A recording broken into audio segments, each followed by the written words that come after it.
దయను గురించి దేవుడు బైబిల్లో చాలా చక్కగా వివరించాడు. సామెతల గ్రంథము 11వ అధ్యాయము 17లో అంటాడు, దయగలవాడు తనకే మేలు చేసుకొనును, దయగలవాడు తనకే మేలు చేసుకొనును. మనుషులైన మనం దయను నేర్చుకోవటం, దయ కలిగి ఈ లోకంలో మనం జీవించాలి. దేవుడు కూడా పేదల పట్ల, దీనుల పట్ల, విధవరాణుల పట్ల, అనాథుల పట్ల, అనారోగ్యం పాలవుతున్న వాళ్ళ పట్ల దయ చూపించాడు. దేవుడు చూపించి మనకి నేర్పించాడు. మనం కూడా ఆయన బిడ్డగా ఉన్న మనం దయను నేర్చుకొని దయ కలిగి ఉండాలి. దానికి మనకేమో వస్తుందంటే మనకి మేళ్ళు వస్తుంది, మనకు అర్థం కాదు. కానీ ఆయన చూపించే మేళ్ళు, ఆయన చేసే మేళ్ళు మనం పొందుకునే వారిగా ఉంటాము. ఖచ్చితంగా మనం మేలు పొందుకోవాలి. ఖచ్చితంగా దేవుళ్ళు మనం అభివృద్ధి చెందాలి. అలాగ ఉండాలంటే మనం ఏం చేయాలో తెలుసా? మనుషుల పట్ల ఈ లోకంలో దయ కలిగి ఉండాలి.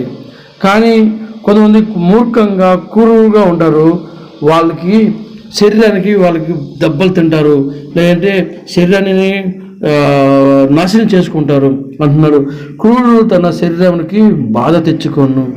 ఎవరైతే క్రూరంగా, ఎవరైతే మూర్ఖంగా ఉంటారో, లెక్కలేని తరంగా జీవిస్తుంటారో వాళ్ళకి శరీరానికి బాధ ఎంతో. కొన్ని చోట్ల కూడా మనం చూస్తుంటాం, మానవులు వాళ్ళ పైన కొట్టడం, లేదంటే హింసించటం, లేదంటే ఈ హత్యలు చేయించుకోవడము, చాలా భయంకరమైన బాధలు అనుభవిస్తారు క్రూరుడు. కానీ దయగల వాడు మాత్రం మేలు చేసుకున్నాం. కాబట్టి మన అందరం దయ కలిగిన వాళ్ళుగా మనం ఉండాలి. దయలో మనం జీవించాలి, దయతో మనం బ్రతకాలి. దేవుడు మనతో ఈ మాటలు ఈరోజు మనకి నేర్పిస్తున్నాడు. దయను మనం నేర్చుకునే వారిగా ఉండాలి, దయను మనం కలిగి ఉండేవారిగా మన జీవితంలో ఉండాలి. కాబట్టి మనందరం ఈరోజు ఈ దినము దయను కలిగి మనం జీవించేవారిగా ఉంటే మనకి మేలు వస్తాయి, మేలు కలుగుతాయి.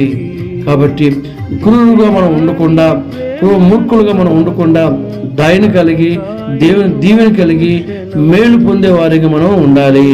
కాబట్టి మనందరం ఆ విధంగా ప్రయాసపడదామని, ప్రార్థన చేసుకుందామని మిమ్మల్ని ప్రేమతో కోరుచున్నాను. ఈ చిన్న వాక్యాన్ని దేవుడు దీవించి ఆశీర్వదించును గాక. ఆమేన్.